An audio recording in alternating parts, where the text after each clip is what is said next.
هل في فرق بين الاكل ان احنا ناكل وبين ان احنا نتغذى او نقدم لاولادنا غذاء سليم؟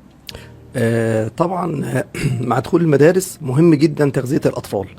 ليه؟ لأن احنا لما بندخل المدرسة بنبقى محتاجين نركز ونسمع ونفهم، فلازم نهتم بالتغذية بتاعتنا. يبقى الأساس في التغذية إن هي هتمديني بالطاقة وتخليني مركز طول اليوم.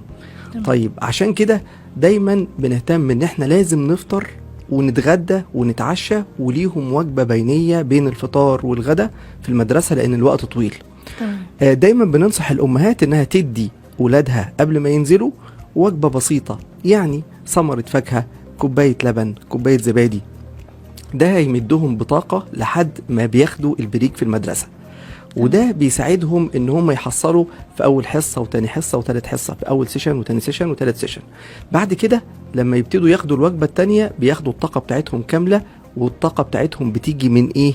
لازم نركز انها تيجي اكتر من البروتينات، لان للأسف احنا في المدرسة ممكن نهتم شوية على الكانتين وناخد منه حاجات غلط، زي الشيبسي، البطاطس، الحاجات السريعة، الحاجات اللي فيها مواد حافظة كتير، الحاجات اللي فيها نسبة سكر أعلى كمشروبات.